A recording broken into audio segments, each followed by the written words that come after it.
ప్రేమ కలిగిన మా మహాపరిశుద్ధ తండ్రి, ఘనుడవగు దేవా, నీకు స్తోత్రములు. మా యందు జాలి చూపి, మా ప్రజల యందు దయ చూపి, నా ప్రభువా, ఆంధ్ర, తెలంగాణ, కేరళ ఇంకా తదితర రాష్ట్రాలలో జరుగుతున్న వరద విలయాల నుంచి మమ్మల్ని కాపాడమని ప్రార్థన చేస్తున్నాం. ప్రకృతి వైపరీత్యాలను బంధించండి దేవా. మాకు ఉనికిని ఇచ్చినవాడవు నీవు, బ్రతకనిచ్చినవాడవు నీవు. నీవు మమ్మల్ని విసర్జిస్తే మాకు దిక్కెక్కడా? దయచేసి నా ప్రభువా, మా కళ్ళారా మేము ఇక్కడ పరిస్థితులు చూస్తున్నాం. చూడని వాళ్ళు, ఎరగని వాళ్ళు వేరే అంశాలలో ఉన్నారు.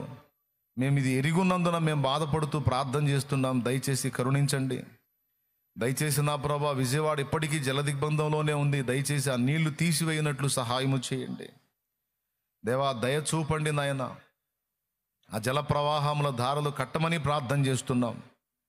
మా ప్రజలను కాపాడండి. వారికి ఆహారం అందేటట్టు చేయండి. ఎవరు ఏ స్థితిలో ఉన్నారో, ఎవరు చావు బ్రతుకుల మధ్య ఉన్నారో, ఎవరికి ఆహారం అందిందో లేదో నా ప్రభువా, దయచేసి కనికరించి ఆ దీనులైన ప్రజలందరికీ కూడా ఆహారం దొరకడానికి సహాయము చేయండి. మేము చేయదగ్గ సేవ వారికి చేయడానికి మాకు కూడా కృపనీయండి తండ్రి. నీకు వందనాలు. అక్కడ స్థానికంగా ఉన్న పట్టణస్తులకు కూడా చిత్తశుద్ధి కలిగించండి. అరే, మనం బాగున్నాం, మనం బతికున్నాం, మనం క్షేమంగా ఉన్నాం అని వారి క్షేమాన్ని చూసుకొని ఆనందపడక, అయ్యో ఇబ్బందికరమైన పరిస్థితుల్లో ఉన్న ప్రజలకు సహాయం చేయడానికి వారికి బుద్ధి పుట్టించండి, మనసు కలిగించండి.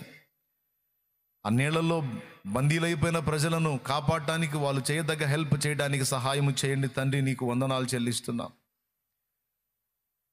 మనిషి మీద మనిషికి దయ లేకపోతే మనిషి బ్రతకడం కష్టమైపోయింది ప్రభువా.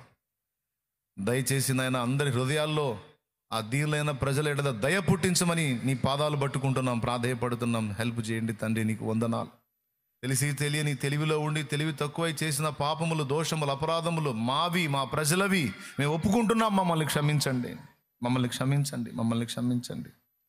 నీ రక్తంతో మమ్మల్ని కడిగి మా విషయమై ప్రార్థన అంగీకరించి మా ప్రజలను కాపాడమని నీ కృపగల హస్తానికి మమ్మల్ని మేము అప్పగించుకుంటూ కృతజ్ఞతా స్తోత్రాలు చెల్లిస్తూ యేసుక్రీస్తు నామములో ప్రార్థించి స్తుతించి వేడుచున్నాం తండ్రి. Amen, amen.